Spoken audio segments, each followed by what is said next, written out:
Welkom in New York, dit is Comic Talk en now goes New York Comic Talk. Zeg dat maar 10 keer achter elkaar.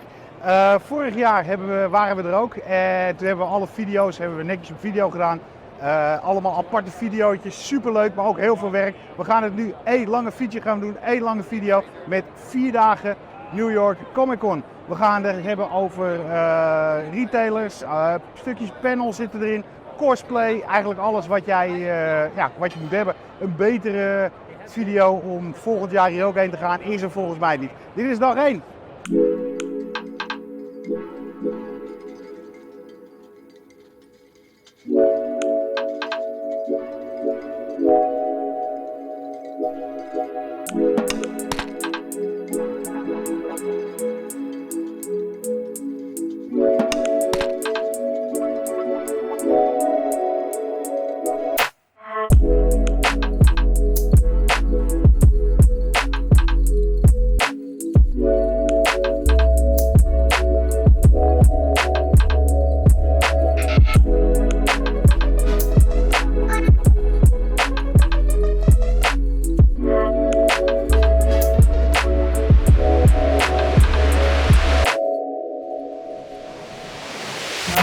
Tom, we got to talk about Raid on Graymalkin. Raid on Graymalkin. After about 6 months of setting our stage and pretty much having the various X-books operating in essence on their own. There are little touch points here and there, between titles and such.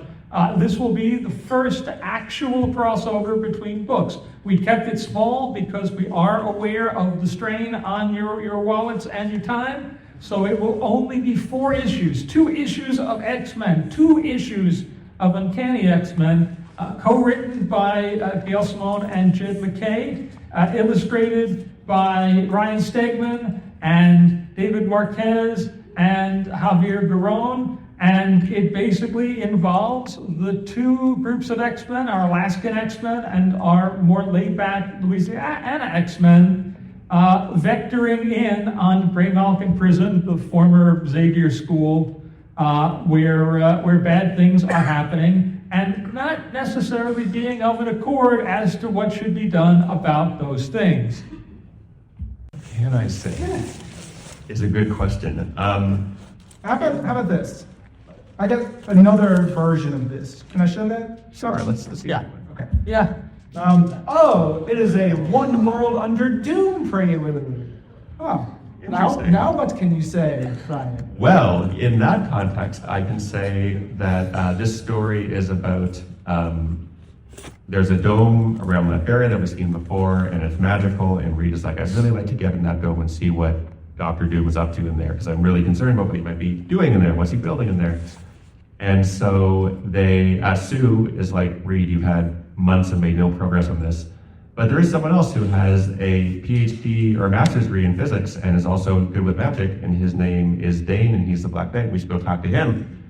And it takes him on a quest through time, clearly back to World War I, to find a magical artifact, and may or may not put some wheels in motion for something that's happening soon. Hello, hi, I live here. Hello. Hi. We've seen over the past couple of months, several months since last year actually, we've seen a lot of Red Band comics coming out, Blood Hunt, Werewolf by Night, Blade. Are we seeing any more of those? Oh yeah, we should explain what the Red Bands are, just in case anyone here doesn't know what they are. They're sort of a little bit more. We debuted them as a part of the Blood Hunt crossover last year because it was a vampire event, and we felt like to really capture a vampire event, you kind of had to go a little bit further with the blood and the gore than we're typically comfortable with in a regular Marvel comic. So we did an advanced version that was a little more explicit, and we sealed it in a plastic bag for your protection and made it available nationwide and worldwide, and people liked it. They liked it. And so we said, we'll do more because they liked it. We're easy and cheap, and we don't mind giving you what you want. We've continued to do other Red Band books, the Werewolf by Night, a few other things that are coming up. CB, you know better than I do at this point. Yeah, Blade Red Band is perfect for that medium. Hit on Wednesday to much acclaim, and That took Red Band to the extreme on the cover, I think, even time when we were proving that, we're like, whoa, this is gonna... And Wolverine Revenge. Wolverine Revenge also has a red band. in it. But to answer your question, yes, there will be more Red Band coming in 2025, and a very big title in June next summer, and everyone's going to say, oh, that makes perfect sense. Thank you very much.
Coming out in December.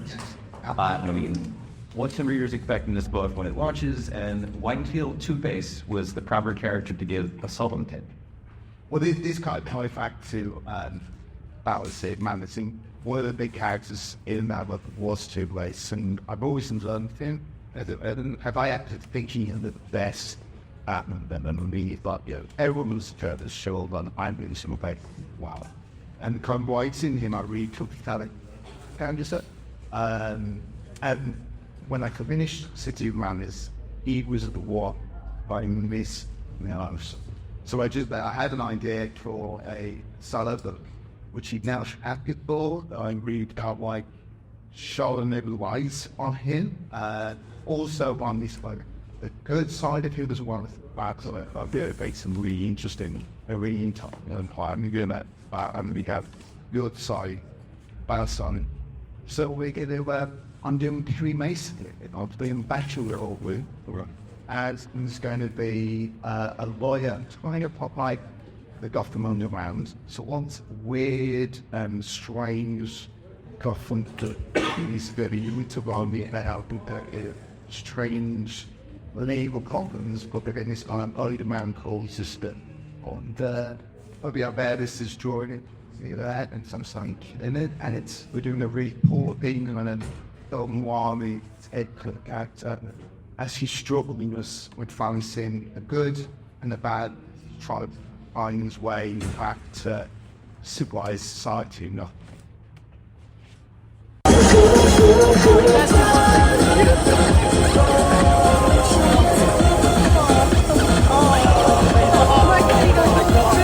Dag 2 van New York Comic Con wordt nog drukker dan dag 1. Het programma zit helemaal vol en ik neem je nu mee. Ga mee.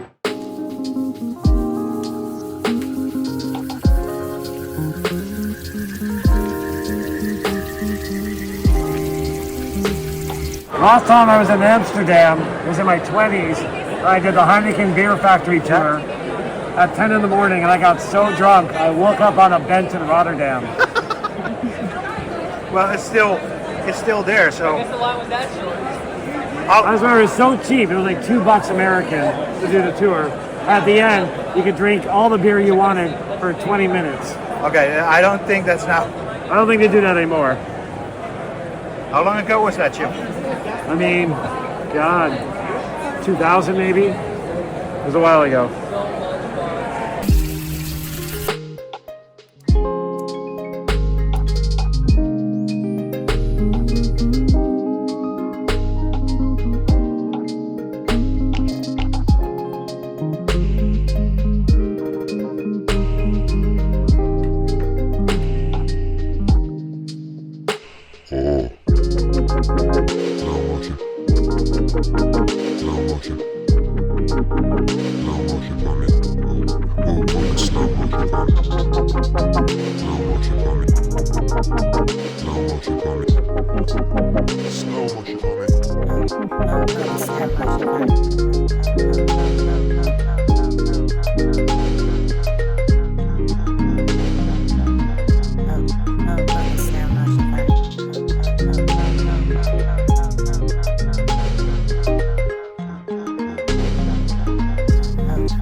What I'm talking about. We have the best fan in the world in this panel. I am so excited to be here for the first ever Magic the Gathering Marvel panel. My name is Steve Sanu. I am the Senior Global Product Marketing Manager for Secret Lair over at Wizards of the Coast. And my goodness, do we have an incredible show for you today. We're going to show you a bunch of stuff that you haven't seen before. We're going to get you some surprises. It's going to be amazing, but it can't be done without the incredible panelists over here to my right. The whole world will be watching me, Venom. The Last Dance will be in theaters October 25th.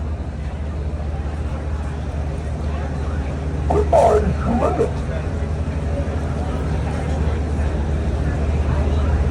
I'm not usually this bold. So the honored nominees are Justice League Crisis on Infinite Earths, I wonder where that came from, by Warner Brothers Animation and DC Studios, Deadpool and Wolverine, directed by Sean Levy, based on Deadpool and Wolverine characters published by Marvel Comics, Multiverses, developed by Player First Games and published by Warner Brothers Games, based on characters from Warner Brothers, Demon Slayer. I am going to mangle the pronunciation of this beyond repair, and I apologize to everyone who knows better. Kimetsu no Yaiba, the Himoyaki Chronicles. I'm sorry. Developed by CyberConnect 2 and Arc System Works, based on Demon Slayer, The Same Words, published by Viz Media. X-Men 97 by Marvel Animation and Disney Plus, based on, shockingly, X-Men, published by Marvel Comics. Invincible by Amazon Prime Video, based on Invincible, published by Image Comics. The Marvels, directed by Nia DaCosta, based on Captain Marvel and characters published by Marvel. Loki, Season 2 by Marvel Studios and Disney Plus, based on Loki. Isn't that from Thor? And characters published by Marvel Comics. Attack on Titan, the musical, directed by Go UK, based on Attack on Titan, published by Kodansha. And the winner, drum roll, X-Men 97 by Marvel Animation and Disney Plus, based on the X-Men, published by Marvel Comics. The entire cast and the writers, Wolverine, you know, because he's so calm and collected. This is unbelievable. This, you know, started 32 years ago when we all unknown actors and voice people in Toronto, actually Canada, they came, the writers were from California, New York, and they came and held their auditions in Toronto, and the entire voice cast was Canadian for the animated series from 92 to 97. And I hadn't even read a comic. I did not know who the X-Men were, nor Wolverine, let alone, it was just crazy, and none of us did. And to believe that I'm up here accepting this prestigious, unbelievable award is boggles my brains. Mr. Kurtzman, you're brave man. I first of all like to thank the Harvey Awards and all the fans. It is truly, like I said, a privilege to be up here. A huge thanks to Darren, the guy we've been spending a couple of cons with over the last 2-3 years, Darren Hutchison and his team at Unknown Comic Books. Darren has worked so hard bringing the cast, comic book artists, and fans together. Typically, when an actor does a Comic-Con convention, we don't get the comic book experience whatsoever. So, thank you, Darren, sitting back there. So like I said, 32 years ago, a small group of Canadian actors wandered into the studios in Toronto. And what they loved doing and had no idea the impact and the longevity this series would have. And like it ended in 97, and 25 years later, Disney, in their infinite wisdom and pressure from the fans, said, please bring our X-Men back. And they finally pulled the plug and said, it's a go, bub. It's happening. So we're here, and this is crazy. And I could talk for days about the impact that this series had on children, adults, everyone, in saving their lives. That you hear at Comic-Cons, I hear it today at least 150, 200 times. Thank you for my childhood. You saved my life. And there are so many autistic people. That's why I love this series and show, is because of the impact it had on autistic kids and stuff, and people who were picked on when they were. It's just amazing. And they are so sincere. They love the series. They love the characters. They really dated me, Bob. And the writers. There's no show without writing. That's the end of that topic. We would just stand there with our lips closed. The writers are everything. It was incredible, and the whole production was lovingly nurtured by the director, Larry Houston, who's also a gifted artist. Being X-Men's biggest fanboy, and having known all the characters so well and for so long, Larry kept everyone on track and stayed true to the storylines from the comic books, which the fans loved. They hate it if they stray off the comic books. You can't do that. That's not what the comics did. Oh, sorry. So, fans loved it for that reason. So, on behalf of the entire X-Men creative team and cast and crew and Darren, we are so grateful and honored to accept this award. Thank you. Here's to many more seasons, Bob. New York Comic Con After Dark. Waar komen we net vandaan, Ray? We komen net van de Harvey Awards. En ik heb nog steeds geen idee waarom we daar zijn geweest. Ik ook niet. Uitgenodigd. Helemaal geen idee. Hey, we zaten allemaal tussen bekende mensen. Todd McFarlane. Ja. Wie nog meer? Larry Hama. Larry Hama zijn ook, hoe heet die man? De beste man? Robert Kirkman. Robert Kirkman, we hebben ze allemaal gezien. Daar zaten wij gewoon lekker mee te drinken. En het leuke daarmee is dat je, als je nu kijkt, zo rustig heb ik het nog niet gezien. Nooit eerder. Nee. Toch? Nee. Ik kom hier al bijna 10 jaar, nog nooit zo leeg gezien.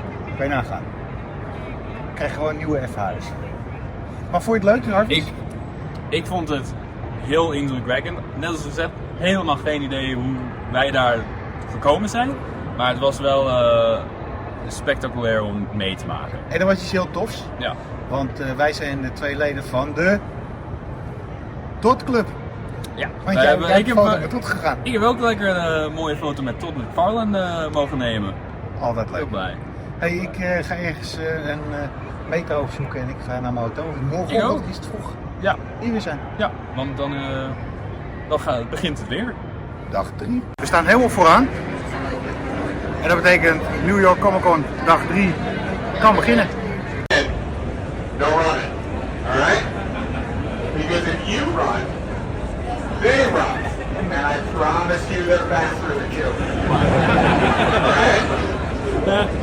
So we're gonna have a nice, orderly Saturday at New York Comic Con. It's way too early for a twisted ankle, a broken wrist. Nobody likes that, alright? So when we give you the go-ahead, we're gonna walk very nicely, very calmly, and we're all gonna have an awesome day, alright?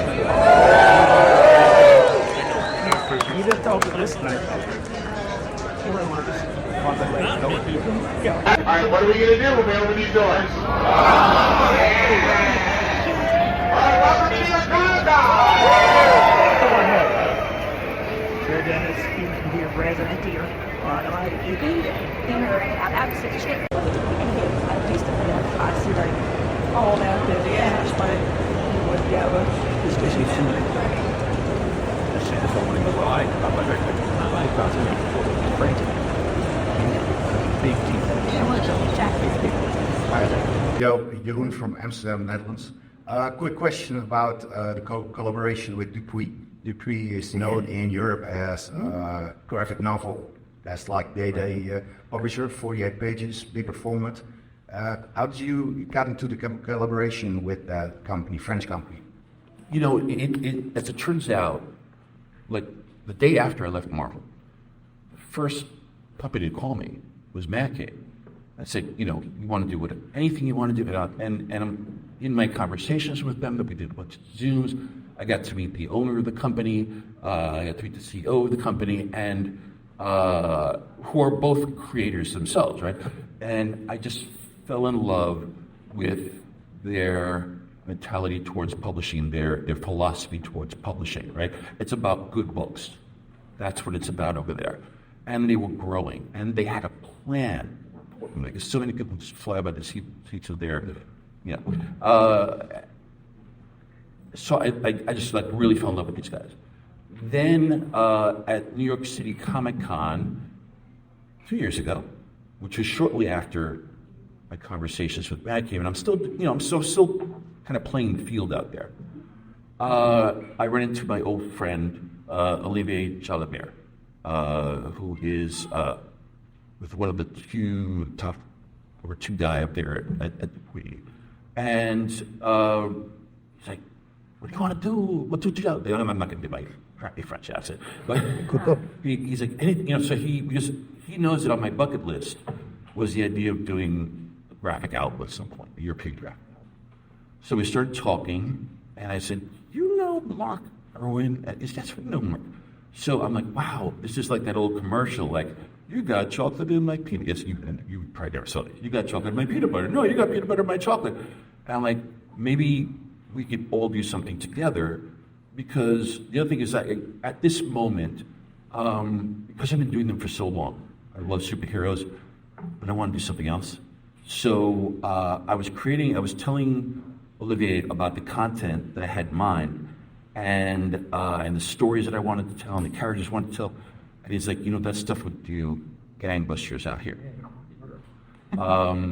And it was right up Mad Cave's alley. So, you know, we sort of all got together and created this venture by which, you know, comics will come out here, States and North America, then compiled and drawn in, and with hopefully a little bit more of a European feel. We're going to be bringing in some European artists, some South American, just sort of out of the ordinary, with some great writers, established writers, and just do some fun stuff, you know, and see how it plays because we're going to be working on stories that we love, that we hope all markets will really enjoy.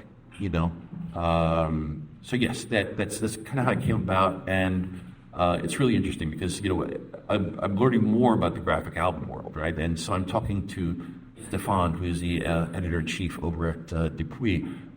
We need more panels. And so I'm looking at a lot of the graphic. I'm like, man, there's 14 panels on this page, right? The page is a little wider. So, but we have to look at it in that way as well. Like, what does that audience expect? And is this something that would alienate sort of a North American audience, and then find that sweet spot where we can tell these stories of a structure that work for both, So it's really fun. Thank you. Looking forward to it.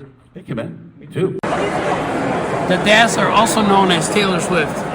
Sorry, what did you say? She's the Dazzler, also known as Taylor Swift. Are you a Swiftie, Art? Yeah, I am a Swiftie. So am I. I never knew I was until it happened. What was the track that did it for you? My daughter plays the CDs when we drive. She puts them in the van. I got a CD player in the van, and she just puts them in there, and I got used to it. I always liked the song "You Belong with Me." That was always the best one. Yeah, the one you can sing along with. Yeah, because I like the video where she's watching them from the bleachers and stuff. And does your daughter like it? That you like Taylor Swift? Yeah, she's all right with that. Yeah, that's cool. I'm gonna give him disco floor here. Let's see.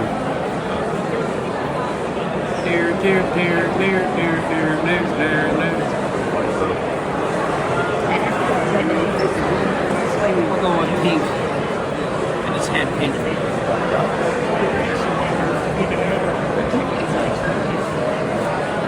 Oh, look at those guys. Those are cool.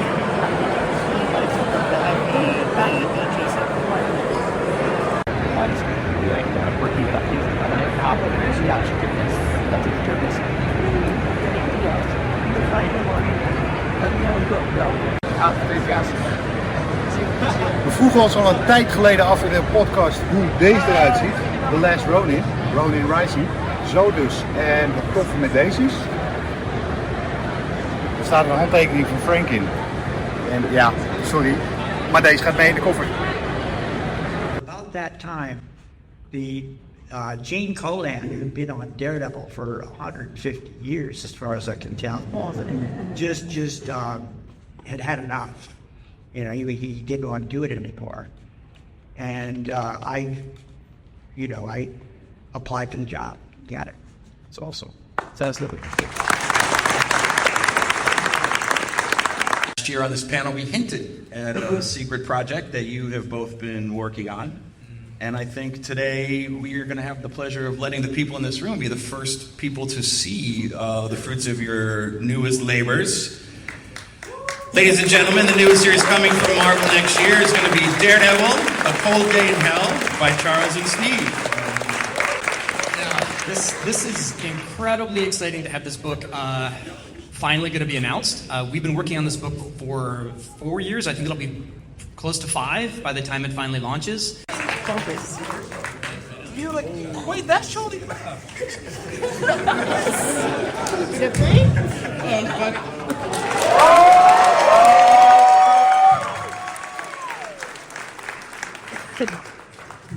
Gentlemen, welcome to Comic-Con. Let's give them a big New York welcome.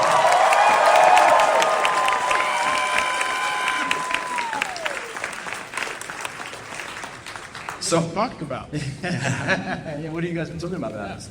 So how's it feel to be back?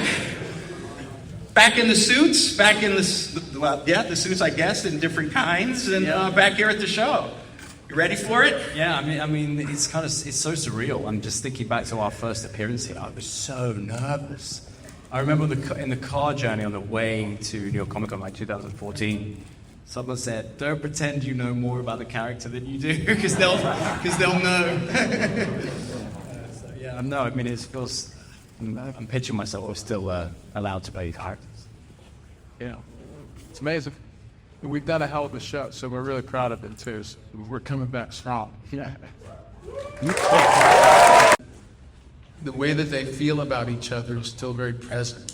And it's very intense when they're in each other's vicinity, which we do a couple of times in this series. And I don't know. I try to be nice to guys. I really should. Yeah. There's just so much I want to say, but there's nothing really specific that I can make you guys crazy about. I'd like to. There's a lot. Yeah. What about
dag 4 van New York Comic Con.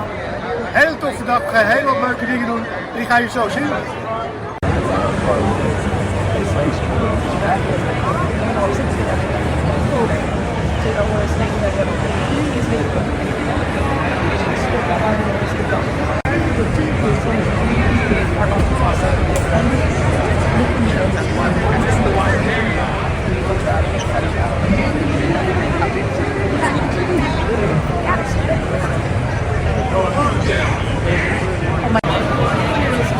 Let's go in. Where's Mickey?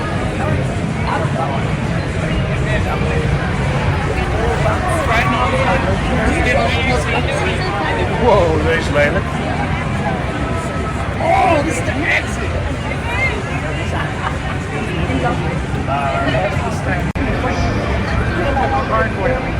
Everything else right there, all the oil on that stuff.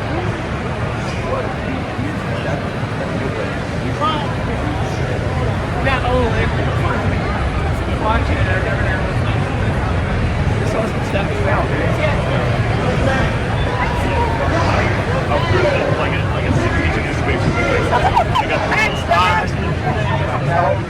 So all three of you got to bring a picture. Showing the party.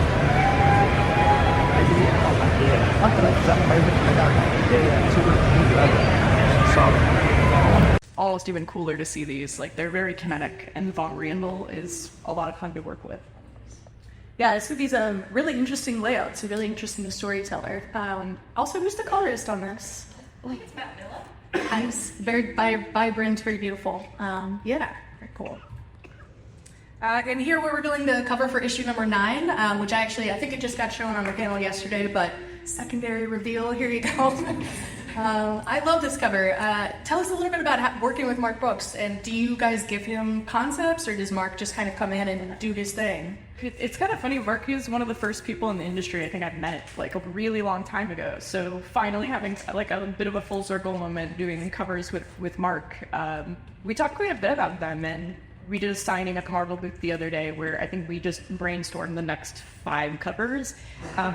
Very excited about those. Yeah, Martin obviously is a fantastic artist, and he's also just a really cool human to talk story with and kind of give him some ideas and see what he does with them. Like this, we kind of went, I gave him a lot of conceptual ideas for this run, and what he did with them is very, it's pretty cool. Excited.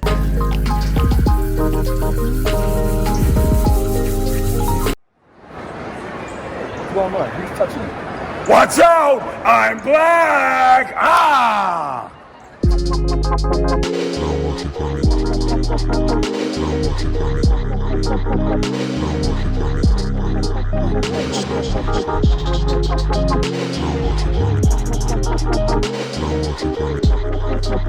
Slow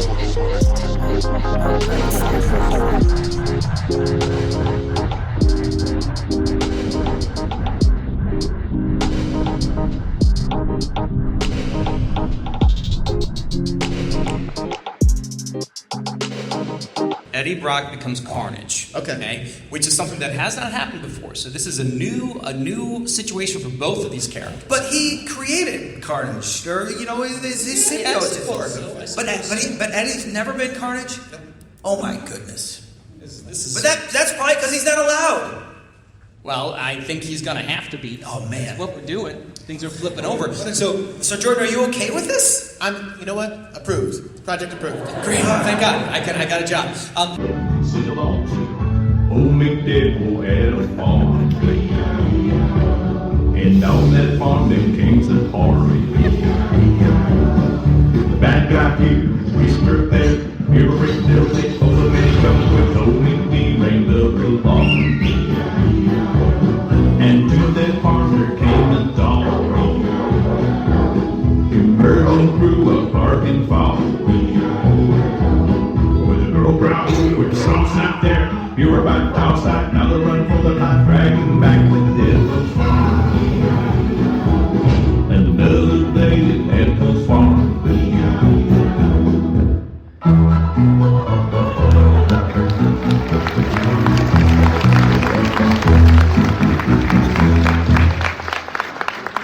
We hebben het gehaald. New York Comic Con 2024, 5 dagen lang. Jezus, dat was best wel heel heftig, heel tof, heel waanzinnig. Ik heb zoveel dingen gekocht. Dat is echt, ik moet weten hoe ik het allemaal terug in Nederland krijg. Super toffe ontmoetingen gehad. De podcast die je waarschijnlijk dan al hebt geluisterd. De tijden lopen een beetje door elkaar. Hoor je de avonturen die Ray en ik de afgelopen 5 dagen hadden. Daarachter ligt het Javits Center. Iedereen die loopt langzaam weg. Wij zijn er al eerder uitgegooid.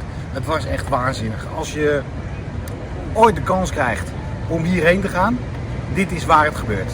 Echt van Charlie Cox en Vincent de Kingpin die er op het panel opduiken. Ik heb Tom Hardy is op het panel opgedoken. Maar dat is voor de filmfans. Je krijgt onwijs toffe comic goodies. Ik heb echt een hele stapel Marvel comics die alleen maar daar te krijgen zijn. Ik heb limited edition, ik heb handtekeningen van Frank Miller.